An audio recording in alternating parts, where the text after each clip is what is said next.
जैन साथियों, स्वागत है आप सभी का एक बार फिर से। उम्मीद है दोस्तों आप सभी बेहतरीन होंगे और आप सभी की तैयारी बहुत शानदार चल रही होगी। तो दोस्तों आज आप सभी के लिए रीजनिंग का दूसरा प्रैक्टिस सेट लेकर आए हैं जो आरडब्ल्यू की बुक आई है उसका, और लगातार मैं आपको प्रैक्टिस सेट करवा भी रहा हूं। ज़रूरत है आप सभी को लगातार जुड़ने की। तो चलिए बिना देरी के शुरुआत करते हैं आज से क्वेश्चनों की। और पहला क्वेश्चन आप सभी की स्क्रीन पर आएगा। पहला क्वेश्चन दोस्तों प्रैक्टिस सेट का रीजनिंग का पहला क्वेश्चन ये रहा आप सभी की स्क्रीन पर। तो दोस्तों मुझे लगता है इधर उधर हो गया, नहीं है पहला क्वेश्चन ये रहा। तो दोस्तों पहला क्वेश्चन ये रहा। सबसे पहले मैं आपको बता दूंगा, अगर आप जितना भी स्कोर करें 20 में से आपका स्कोर जरूर बताना है कि आपका स्कोर कितना रहा। इस वीडियो में रीजनिंग के हम लोग 20 क्वेश्चन देखेंगे और सभी के सभी क्वेश्चन इंपॉर्टेंट होंगे। पहला क्वेश्चन आप सभी की स्क्रीन पर ये रहा, राइट आंसर क्या होगा बताना है। देखिए कोई भी क्वेश्चन अगर आप अपने आप लगाना चाहते हैं सबसे बढ़िया उसको वीडियो को रोक लें और फिर क्वेश्चन को लगाएं, ठीक है। जैसे मैं इस क्वेश्चन की बात करूँ तो 7 दूनी 14, तो इसमें 2 की गुणा हुई, फिर हुई 14 तियाँ 42, 3 की गुणा हुई, ठीक है। फिर 42 की गुणा हुई है 4 में, तो 168 आ जाएगा। अब 168 की गुणा करोगे जब 5 में, तो 5 16 85, ये आपका आ जाएगा 840। 840 विकल्प उत्तर सी में दिया है। क्लियर आप सभी को? उम्मीद है समझ में आ रहा होगा। ऐसा क्वेश्चन जब भी आए तो गलत नहीं करेंगे। आइए अगले क्वेश्चन पर चलेंगे। ये लीजिए आपका अगला क्वेश्चन। क्या निम्नलिखित में से किन दो चिन्हों को आपस में बदल दे तो ये आपको जो समीकरण दी है वो सही हो जाएगी। किन दो चिन्हों को आपस में बदल दिया जाए तो बताना है राइट आंसर क्या होगा। इन्हें आपको थोड़ा समझना होता है और क्वेश्चन आपका बिल्कुल सही बन जाता है। तो अगर आप पहला ऑप्शन चेक करके देखें, पहले ऑप्शन, तो पहले ऑप्शन में चेक करके देख लो भाई। 5 है, प्लस है 6। अब भाग की जगह पर आपको गुणा करना पड़ेगा 3, -12, और गुणा की जगह पर भाग करना पड़ेगा 2। तो यहाँ से काटोगे 6 आ जाएगा, ठीक है। ये 6 18 हो जाएगा, और 18 और ये 5 कितना हो जाएगा, ये 18 बने, और 18 और 5 23 आ जाएगा। आपका कितना आ जाएगा 23। 23 और -6 तो कितना बन जाएगा, ये आपका 17 बन जाएगा। उम्मीद है समझ में आ गया होगा। पहला ही क्वेश्चन आपका राइट आंसर, ठीक है, समझ गए। आइए अगले क्वेश्चन पर दोस्तों चलता हूँ। अगला क्वेश्चन आप सभी की स्क्रीन पर ये लीजिए। 5 का जो संबंध दोस्तों कह रहा है, 5 का जो संबंध 23 से है वो 9 का किससे होगा। वेरी इंपॉर्टेंट क्वेश्चन है। देखो आप 5 का वर्ग भी समझ सकते हैं कि 5 का वर्ग है, लेकिन फिर 9 का वर्ग इधर मिल नहीं रहा है, तो आपको लग रहा होगा कि 5 चक्कू 20, 5 की 4 से मल्टीप्लाई करवाई और 3 जब ऐड कर दिया तो हमने 23 हमें मिल गया, ठीक है।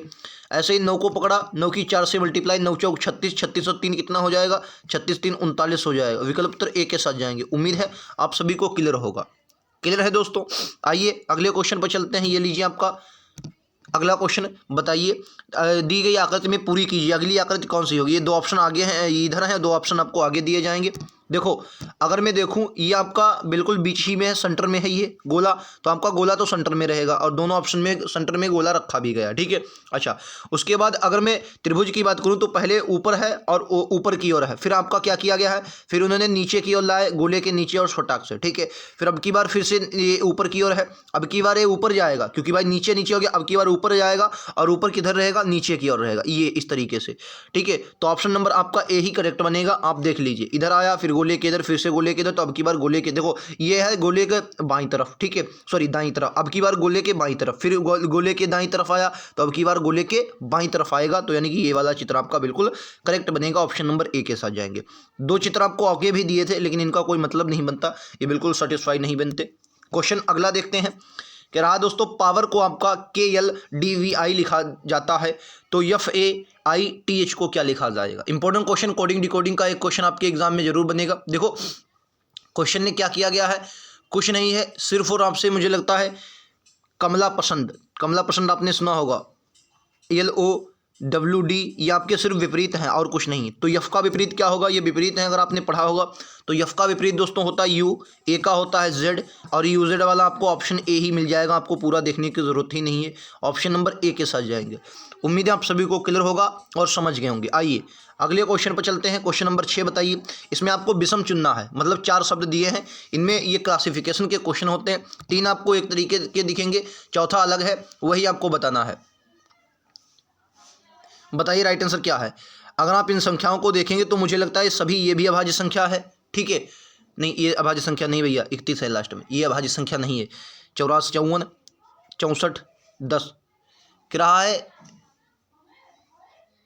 अगर मैं इसको 3 से काटूं, 3 से, तो देखिए 3 से काटने का मतलब क्या बनेगा, 3 दूनी 6, 1 बचा 14 हुआ, 3 चक्कू 12, 2 बचा 23 हुआ, 3 सत्ते 21, ये 3 से कट जाएगा। ये भैया 3 से कट रही है, बाकी सभी संख्या इधर उधर और से कट रही है, ठीक है। ये 3 से विभाज्य है, तो यही आपका अलग हो जाएगा, यही विषम है। ऑप्शन नंबर ए के साथ जाएंगे, ठीक है, ऑप्शन नंबर ए के साथ जाएंगे। उम्मीद है आप लोग समझ गए होंगे। आइए क्वेश्चन नंबर 7 देखिए, क्या निम्नलिखित शब्दों को शब्दकोश के क्रम में अनुसार, ये तो आपको रटा होगा। देखो इनमें आपको कॉमन काटना होता है। देखो आर ई आर सब में कॉमन है, ठीक है, ई सब में कॉमन है, ठीक है सर, पी सब में कॉमन है, ठीक है। उसके बाद देखो इसमें आई है, यहाँ एल है, यहाँ ए है, यहाँ पी है, यहाँ ओ है। तो ए वाला कौन सा है सर? ए वाला 5वां है, तो 5 वाला ए से पहले मिलेगा, यानी सबसे पहले 5 आएगा। तो ये 2 ऑप्शन आपके कभी नहीं हो सकते। उसके बाद 2 क्लियर है, क्योंकि 2 आपको ऑप्शन दोनों में दिया गया। ये लगाने का तरीका होता है, दूसरा भी आप लोग काट लेंगे। अब उसके बाद पहला भी आपको आएगा, क्योंकि पहला भी आपको सब में दिया है, तो पहला काट देंगे। अब 3 और 4 देख लीजिए, बस ये रहा आपका तीसरा और ये रहा चौथा। इन दोनों को देख लीजिए भाई, देखो आर पी दोनों कॉमन है। उसके बाद यहाँ पर ये लाता है 12 पर, यहाँ पर ओ है 15 पर, तो ये पहले आएगा, यानी तीसरा पहले आएगा, तो विकल्प उत्तर बी के साथ जाएंगे। क्या बोलेंगे? विकल्प उत्तर बी राइट आंसर होगा। उम्मीद है आप लोग समझ गए होंगे। 5 2 1 3 4 क्लियर है। आइए अगले पर चलते हैं। ये लिए भाई मिसिंग नंबर का बेहतरीन क्वेश्चन है, राइट आंसर देंगे और क्वेश्चन को कैसे समझेंगे आपको बताना है। मिसिंग नंबर का है, बताएंगे। ये अच्छा क्वेश्चन आप लोग कर सकते हैं। देखो बहुत ईजी क्वेश्चन है, कुछ नहीं है। 9 सती 63 कर दीजिए, 9 सती कितना हो जाएगा? 63, और 63 की फिर से 3 से गुणा, 3 3 9 3 6 18, यानी कि 3 सबकी गुणा की गई है। 9 ठी 72 दूना 144 हो जाएगा, ठीक है। अच्छा 3 चक्कू 12, और 12 की किससे गुणा करवा दें कि 96 आ जाए, तो आप कहेंगे 12 ठी 96। आप कहेंगे 8 की गुणा करवा दीजिए, तो क्या बन जाएगा? 96 बन जाएगा। तो सी के साथ जाएंगे। उम्मीद है आप सभी को समझ में आ रहा हो। क्लियर है दोस्तों। आइए अगले क्वेश्चन पर चलता हूँ। अगला क्वेश्चन आप सभी की स्क्रीन पर ये रहेगा। बताइए, क्या निम्नलिखित में से कौन सा वेन आरेख सभी डॉक्टरों और सर्जनों के बीच संबंध बताता है? कौन सा वेन आरेख भारतीय डॉक्टरों और सर्जनों के बीच में संबंध प्रतिनिधित्व करता है? मतलब भारतीय और डॉक्टर और सर्जन के। देखो एक बात बताइए, देखो सभी जो सर्जन होते हैं, एक बात बताइए, सभी जो सर्जन होते हैं वो पहली बार डॉक्टर होते हैं, ठीक है। अच्छा, कुछ सर्जन भारतीय होते हैं, कुछ डॉक्टर भी भारतीय होते हैं, तो इस प्रकार से ऑप्शन नंबर बी बनेगा। देखो ये अंदर वाला जो मैंने बनाया ये सर्जन है, अंदर क्या है? ये सर्जन है। मतलब जो सर्जन होते हैं सभी सर्जन डॉक्टर होते हैं, ठीक है, और डॉक्टर कुछ डॉक्टर और कुछ सर्जन जो होते हैं वो भारतीय होते हैं, तो ऑप्शन नंबर बी के साथ जाएंगे। क्लियर है। आइए अगले पर चलते हैं। ये लीजिए, इसमें बताइए, क्वेश्चन को पढ़िए पहले। निम्नलिखित में से कौन 2 संख्याएं एक ही श्रेणी का प्रतिनिधित्व करती हैं? कौन 2 संख्याएं जो एक ही श्रेणी का प्रतिनिधित्व करती हैं, आपको बताना है। इसमें आपको चिकित्सक दिया गया, वगैरह वगैरह दिया, एक ही श्रेणी का प्रतिनिधित्व करती हैं। 5 और 14, तो 5 ये है, 14 ये है, तो 5 और 14 आप क्या बोलेंगे? इसको देखिए, इसमें 5 और 14 को देखो, 5 देखो भैया यहाँ पर है, ये देखिए वर्ग में है, और ये हालांकि आयत में है लेकिन ये सर्कल में है, तो ये आपका गलत हो जाएगा। 5 और 14। 9 11 को देखिए, 9 11 को देखेंगे तो 9 ये और 11 ये देखिए दोनों आकृति, ये एकमात्र ऐसी आकृतियाँ हैं जो सिर्फ आयत में रखी गई, इधर वाली आकृति में रखी गई, ठीक है। मतलब जो सीधी सीधी ये वर्ग है, आयत है, आयत है सर, आयत ही होगा क्योंकि इतना लंबा वर्ग कैसे। हाँ, ये भी मतलब जो भी हो, ये देखिए ये 11 और 9 ये बिल्कुल अलग है, तो यही आपका राइट आंसर होगा बी, ठीक है। बी 11 और 9, 9 और 11 ऐसी आकृतियां हैं जो बिल्कुल अलग हैं, एक ही आकृति का प्रतिनिधित्व करती हैं। एक आपके वेन डायग्राम आपके एग्जाम में एक क्वेश्चन पक्का है। क्लियर हम सभी को। आइए अगले क्वेश्चन पर चलते हैं। ये बताना है, इसको देखिए क्या इसमें सही होगा क्या गलत होगा। देखियो कह कुछ स्कर्ट, इसमें सभी ऑप्शन दिख रहे हैं, हाँ 4 ही ऑप्शन है, 4 में से आपको चेक करना है। पहला कह कुछ स्कर्ट बेंच है, तो स्कर्ट का जो कुछ हिस्सा आ रहा है, कुछ हिस्सा बेंच के अंतर्गत आ रहा है, बेंच है, ठीक है, बेंच है। फिर कह रहा है कि कोई बेंच टेबल नहीं है, इनकी टेबल से क्या साथ है? दुश्मनी, ठीक है, काट दो टेबल। अब क्या कर रहा है? कुछ स्कर्ट टेबल हैं, भैया स्कर्ट ये टेबल इनके भी दुश्मनी है, तो पहला तो गलत हो जाएगा, ठीक है, पहला तो गलत हो जाएगा, ठीक है। और उसने पहला, अब दूसरे की बात करो, कह रहा है कुछ बेंच स्कर्ट हैं, कुछ बेंच स्कर्ट हैं, हाँ भैया ये देखो हिस्सा है इनके अंदर, तो दूसरा आपका सही हो जाएगा। तीसरा देखो सभी बेंच स्कर्ट हैं, सभी बेंच स्कर्ट नहीं है, कुछ स्कर्ट बेंच हैं लेकिन सभी के साथ इसका कोई संबंध नहीं। अगला कह रहा कुछ टेबल स्कर्ट है, तो कुछ टेबल स्कर्ट है, टेबल स्कर्ट भैया दुश्मनी है, तो ये भी गलत है। तो सिर्फ और सिर्फ कौन सा सही है? सिर्फ और सिर्फ दूसरा सही है। कौन कौन सा भैया? सिर्फ और सिर्फ दूसरा सही है। उम्मीद है आप सभी को समझ में आ गया होगा, केवल दूसरा सही है, इस हिसाब से ऑप्शन नंबर आप बी लगाएंगे, ऑप्शन नंबर बी लगाएंगे, केवल दूसरा सही है। क्लियर आप सभी को। आइए अगले क्वेश्चन पे चलता हूं। ये लीजिए, अब थोड़ा बड़े कर देते हैं क्वेश्चन को। बताइए, ये आपको श्रृंखलाएं दी होती हैं, बहुत सरल होती हैं, अगर आप इनको भर लेते हैं अच्छे से। देखो सबसे पहले आपको समझना है भाई, बी को पकड़ो, बी को देखो, एक बात पकड़ो, आप देखेंगे ए के पहले, भाई ए के पहले क्या आ रहा है? डी आ रहा है, ए के पहले डी आ रहा है, यानी कि यहाँ पर डी होगा, ये तो बात क्लियर है। यहाँ पर क्या होगा? डी होगा, क्योंकि ए के पहले डी आ रहा है, ठीक है। अब जहाँ भी ए के पहले आपको दिखे डी लगा दो, यहाँ भी डी आएगा, ठीक है, यहाँ भी डी, ये अब देखो, अब दिमाग थोड़ा लगाओ, यहाँ आपने देखा ए बी ए डी, ठीक है, लेकिन एक बात बताओ, अगर मैं यहाँ पर बी रख लूँ, क्योंकि ए के बाद तो बी आ रहा है, आपने देखा ए के बाद तो बी आ गया, तो बी के बाद डी है, तो यहाँ पर डी लिख दो, समझ गए, यानी कि क्या है, D A B D, D A B D, D A B D, ठीक है, फिर D D A B D, फिर डी ए बी डी, बस यही है। जहाँ भी आपको ऑप्शन ऐसा दिखे लगा देना है, और ऑप्शन बी में मुझे साफ साफ दिख रहा है, ए आर, एक मिनट, कहीं पर ए भी लिखा जाएगा, ए कहाँ पर लिखा जाओगे भाई, ऑप्शन डी वालों आओगे का, बी डी बी बी, ये वालों आओगे, ए वालों, ऑप्शन नंबर बी। यहाँ पर फिर गड़बड़ है भाई, इसमें मुझे लगता है सभी ऑप्शन कुछ गड़बड़ इन्होंने लिखे हैं भाई, कुछ ऑप्शन गड़बड़ हैं। अगर देखूँ तो मैं बी डी, ठीक है, देख लो भैया, फिर बी, फिर बी, ठीक है, फिर डी, और फिर बी, ये ऑप्शन मिलेगा जहाँ भी हो। और मुझे लगता है ये कहीं पर भी ऑप्शन इन्होंने नहीं यार रखा तो है, ये वाला ऑप्शन है, ये वाला है, ये वाला ऑप्शन है भैया, ये वाला है, ऑप्शन डी है, ठीक है, ऑप्शन डी है दोस्तों। आइए अगले पर चलते हैं, ये लीजिए, ये बताना है, ये हालांकि इजी क्वेश्चन आप लोग कर सकते हैं, क्वेश्चन को ध्यान से पढ़ेंगे और बहुत अच्छे से कर पाएंगे। देखिए, पी क्यू और आर का भाई है, पी जो है, पी वो क्या है, क्यू और आर का भाई है, पी जो है क्यू और आर का भाई है, तो पी जो होगा वो क्यू और आर का भाई होगा, भाई है क्यू और आर का, ठीक। अब आर पता नहीं क्या, एक मैंने नीचे बनाया आर का, पता नहीं क्या ऊपर पिता होता हूँ, पी है, क्यू है, आर है, ये एक ही जनरेशन के हैं, भाई है इनका पी, तो पी तो भाई है, अभी इनका जेंडर कन्फर्म नहीं। यस जो है वो आर की माता है, यस जो है आर की माता है, आर की माता कौन हो गई, यस हो गई, तो माता है, तो गोल कर लो इनको, माता है, ठीक है। टी पी का पिता है, अच्छा टी जो है वो पी का पिता है, तो इनका पति होगा कौन, टी, ठीक है, टी। अच्छा अब कह रहा कौन सा कथन निश्चित रूप से सत्य नहीं है, टी क्यू का पिता है, तो टी क्यू का पिता है बिल्कुल सही है, तो सत्य है, कह रहा सत्य नहीं है, आपको पता टी क्यू का पिता होगा क्योंकि भाई भाई हैं, ठीक है। क्यू टी का पति है, क्यू टी का पति है, तो बिल्कुल गलत बात है, क्यू थोड़ी टी का पति होगा यार, गलत है। अच्छा यस पी की माँ है, यस जो है वो पी की माँ है, बिल्कुल सही है, पी की माँ होगी। यस टी यस का पति है, टी जो है वो भी यस का पति है, लेकिन दूसरा वाला आपका गलत है, तो यही आपका राइट आंसर हो जाएगा, बी आपका राइट आंसर होगा, वही गलत है। क्लियर आप सभी को, आइए अगले पर चलते हैं। ये देखिए, एक पासे की तीन अलग अलग स्थितियां दिखाई गई हैं, आपको इसके बताना है डॉलर के विपरीत क्या होगा। आइए ये देखिए, नहीं डॉलर ने एक डिरेट रहता है, नहीं एक डिरेट भी नहीं होता है, अरे जो भी हो यार, बताओ इसके विपरीत क्या होगा। तो देखो आपको कोई चीज़ कॉमन लेना, अगर मैं परसेंटेज को पकड़ता हूँ, इसको पकड़ो, नहीं इसको नहीं, क्योंकि आपको लेना है ये वाला, इसका चिन्ह पकड़ना नहीं, तो इसको पकड़ो, इसमें 9 और 9 को कॉमन पकड़ लो, तो 9 और 9 को कॉमन पकड़ोगे तो यहाँ मिला 9, 9 के बाद आपका आ जाएगा हच, वो स्टार, ये आ जाएगा आपका स्टार, स्टार ये वाला, ठीक है, और उसके बाद परसेंट है, ठीक है, 9 है, 9 के बाद ये आपका डॉलर है, फिर आपका ये है, तो ये आपने समझिए इसके विपरीत क्या होगा, परसेंट होगा, विकल्प उत्तर सी के साथ जाएंगे।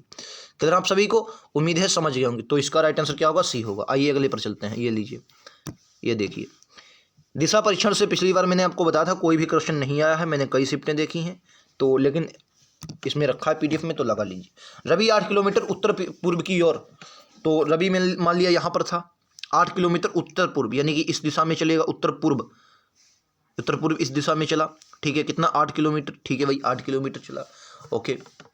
अगर का क्या रहा 8 किलोमीटर चला, और फिर 6 किलोमीटर दक्षिण पूर्व चला। अगर यहाँ पर मैं मानूँ तो ये दक्षिण होगा, लेकिन वो चला है दक्षिण पूर्व, यानी कि इस दिशा में चला कितना 6 किलोमीटर, ठीक, 6 किलोमीटर उत्तर दक्षिण पूर्व चलता है। वह अपने शुरुआती बिंदु से कितनी दूर है, तो शुरुआती बिंदु से भैया देख लो, अगर शुरुआती बिंदु का मैं चित्र बनाऊँ तो यही तो होगा शुरुआती बिंदु, ठीक है सर। और इसमें आप लगा ली, क्योंकि यहाँ पर 90 डिग्री का कोण बनेगा, तो 6 8, और ये मुझे लगता है ये वाला कौन सा बन जाएगा, 10 बन जाएगा, क्योंकि आपने 2 3 4 5 वाला ट्रिपलेट पढ़ा ही होगा, तो 10 किलोमीटर इस क्वेश्चन का राइट आंसर आ जाएगा।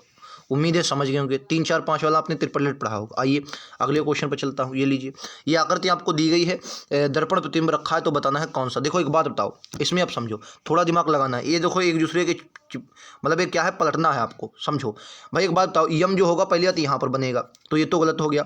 अच्छा यम के नीचे जेड है, तो वाई तो आएगा नहीं, हटा दो, ठीक है। और देखो ओ के नीचे जेड थोड़ी होगा, क्योंकि ओ तो यम के नीचे है, तो ये भी आपका गलत हो जाएगा, ये भी आपका गलत हो जाएगा, तो आपका अपने आप सी निकल आया, ठीक है। मतलब ऐसे क्वेश्चन कई ऐसे होते हैं जिनमें लड़के भैया घबरा जाते हैं, हम लोग क्या होते हैं, घबरा जाते हैं, बल्कि घबराना नहीं है दोस्तों। ऐसे क्वेश्चन आते हैं, आपको उनके क्या है, फाइट करनी है, और एग्जाम में बनते हैं तो आपको गलत नहीं करना है, ठीक है, आपको याद रखना है। आओ अगले पर चलते हैं। ये लीजिए आपका अगला क्वेश्चन।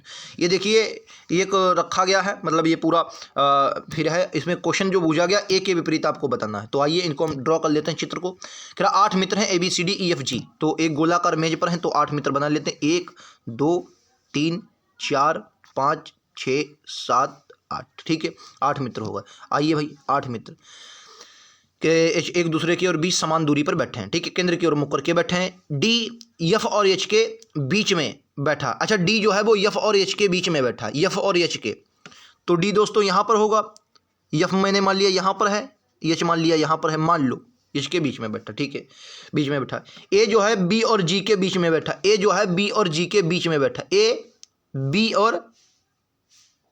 और जी के बीच में बैठा है, बी और जी के बीच में बैठा है। अरे चलो इसको छोड़ो अभी।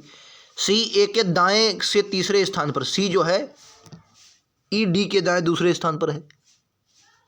देखो अगर मैं डी के दाएं दूसरे स्थान पर बनाऊं, डी एक मिनट यार ये, अगर मैं डी के दाएं दूसरे स्थान पर बनाऊं, डी के दाएं दूसरे, अगर मान ले डी यहाँ पर है तो इसका दायां इधर होगा, नहीं इसका बायां इधर होगा भाई, इसका बायां इधर होगा ना, इसका दाएं इधर होगा, ठीक है इधर होगा। और करें ई डी के बाएं, अच्छा बाएं दूसरे स्थान पर, यानी कि तो ई यहाँ पर होगी भाई दूसरे स्थान, पहला ये दूसरा ये, ठीक है। अब उसने कहा है जो डी एफ और जी, ए जो है वो बी और जी के बीच में बैठा है। यार ए बी और जी के बीच में बैठेगा, तो अगर मैं ए को यहाँ पर बैठा लूँ, यहाँ पर, तभी तो ये बी और जी के बीच में बैठेगा, ठीक है बी और जी के बीच में बैठेगा। कह रहा सी जो है ए के दाएं तीसरे स्थान पर है, ए के दाएं, ए का दाएं इधर बनेगा, तो तीसरे स्थान पे बैठ ही नहीं पाएगा ये इसमें थोड़ा गड़बड़ दिया है मुझे लगता है। ये बी जो होगा वो ए और जी के बीच में होगा। अगर मैं ए को यहाँ पर बैठाल दूँ और बैठाल दूँ बी को यहाँ पर, बी और जी को यहाँ पर बैठाल दूँ, जो बी होगा वो ए और जी के बीच में बैठे, तब बन पाएगा। अब बन पाएगा जो सी है वो ए के दाएं तीसरे स्थान, तो ए के दाएं तीसरे स्थान पर सी आ जाएगा। अब ये चित्र में ये थोड़ा इसमें लाइन को गलत किया गया इन्होंने, ए है बी और जी के बीच में, तो ए और बी और जी के बीच में बैठ ही नहीं सकता। अच्छा नहीं बैठा है, माफ़ी चाहेंगे दोस्तों, उसने कहा नहीं बैठा है। यार देखो मैं क्या कर रहा हूँ, मैं चित्र भी सही बना रहा हूँ, कह रहा हूँ नहीं बैठा। देखो उसने कहा जो ए है बी और जी के बीच में नहीं बैठा, ठीक है यार, मैं माफ़ी चाहेंगे दोस्तों, मैं देख नहीं पा रहा हूँ क्वेश्चन को, बाकी मैंने सही बना लिया है। अब ए का विपरीत आपसे पूछा है तो ई इस क्वेश्चन का राइट आंसर होगा, ठीक है। मैं कहूँ यार क्या बात, इसमें लगता है किताबें में गलत है, माफ़ी चाहेंगे दोस्तों आप सभी से, ठीक है। तो राइट आंसर आप लोग समझ गए, ई होगा इस क्वेश्चन का राइट आंसर। ऑप्शन भी आपको दिए गए हैं, ई इस क्वेश्चन का राइट आंसर होगा। अगले पर चलेंगे, ये लीजिए क्वेश्चन नंबर, बताइए क्या होगा। कह रहा नोटिस का संबंध मछली से है, तो टील या चैती का संबंध किससे होगा, बताएंगे भाई। नोटिस और मछली दोनों पानी में रहती हैं। चेटी यानी टील एक प्रकार का भाई पक्षी है जो पानी में भी रहता है, इसलिए सही विकल्प सी बतख होगा भाई। बतख भी पानी में ही रहती है, यानी कि एक पक्षी है।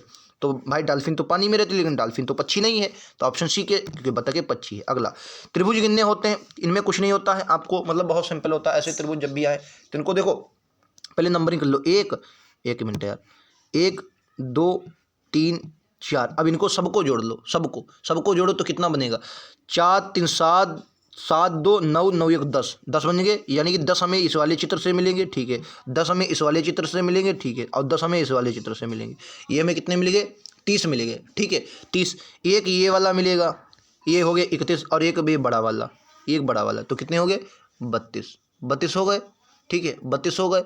यही मुझे लगता है राइट आंसर होगा, ऑप्शन नंबर ए, ठीक है 32 होगा। आप लोग समझ लिया, फिर से मैं समझा देता हूँ। सबसे पहले नंबरिंग करना 1 2 3 4, इनको सबको जोड़ देना, 4 3 7 2 9 1 10, यानी कि भाई इतने बराबर हैं तो 10 यहाँ से 10 यहाँ से 10 यहाँ से 30 हो गए।